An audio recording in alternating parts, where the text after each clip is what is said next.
G'day guys, welcome to the Australian Reptile Park. I'm Brandon, that's Zookeeper Dan, the man himself, and we are here to meet some new team members at Reptiles HQ, and let's do an unboxing, mate. You ready?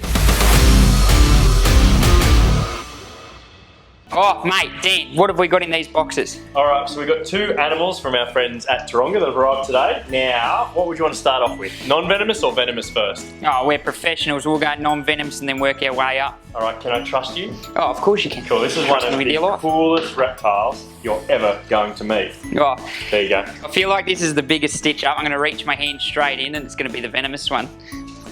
No, hopefully not. Here we go. Oh, look at that. What is it? So this is a Sheltopusik. This is the world's largest legless lizard species, so it's definitely not a venomous snake. I wouldn't do that to you. And obviously we've got legless lizards here in Australia. Australia's got every lizard you can think of, but legless ones far out. We've got the pygopods, we call them, and you can tell the big thing for them is he's got the big fleshy tongue. He's going to be able to taste with that and smell and all that. But the interesting part is if you're trying to differentiate from a snake and you're thinking far out, there's a big snake in my yard, well, ours don't get this big, but the legless lizards have little ears on the side, so you can hear everything that we're saying, can't you, Schnookums? So, obviously, legless, no legs, it speaks for itself, which means that they do move pretty similar to a snake, and right now, I'm nervous as a cat on a hot tin roof that he's actually going to drop that tail and break it off. His closest relative is what they call the glass lizard. When they drop their tail, they break it into a million pieces, just like glass, very inventive. Yeah, so obviously they are far out, he's almost death rolling. They drop that tail as a defense mechanism, which just about every person on the planet knows about that, the full death roll. What's your favourite fact, mate? It has to be the size of this particular species. Now here in Australia we've got lots of legless lizard species, but they don't go anywhere near as big as the big fella we're looking at right now. And they're not from Europe. Very, very good. Okay, what do you reckon we put him in his enclosure? Sounds good, mate. Very good. We're going to go home, mate. Oh, what have we got next, mate? Alright, this has to be one of Australia's most iconic snake species, and I imagine a snake you'd be very, very familiar with. I will remind you, of course, highly venomous.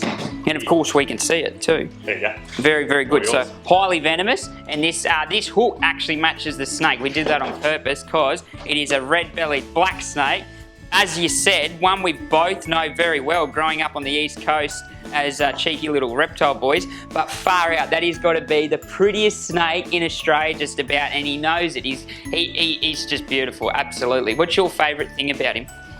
With Redbellies, whilst they are a venomous snake, they're also quite inoffensive. So if you encountered a venomous snake like this red-bellied black snake, they don't want to encounter humans at all. So what they do is they try and hide from you or escape and get away from you. The last thing they're thinking about is actually biting you. So yes, they are a venomous snake, but they don't want to kill humans, that's for sure. Exactly right, and he wouldn't bite us because we're zookeepers. Oh, and I tell you what, one of the most amazing things about red-bellied black snakes, like so many snakes in Australia that people don't even realise, they don't lay eggs, they give birth to live young. So that is one of the most incredible things you can do. When you think about a cold climate like the Central Coast, colder than a nurse's hands, you obviously don't want to be laying eggs because you risk not all of them surviving, so they just let them all out live, ready to go, all pistons firing. And I tell you what, if anyone's pistons are firing, this one is.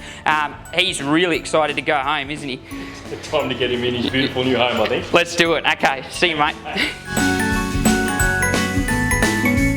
Oh, far out. That's the unboxing done and dusted. Exciting times for us here at Reptiles at the Park, and we've got so many more to come, so stay tuned because there's going to be lots of reptile action ahead. I've got some pretty special animals coming to the park very soon, so make sure you tune in. Thanks for watching, guys. See you later, mate.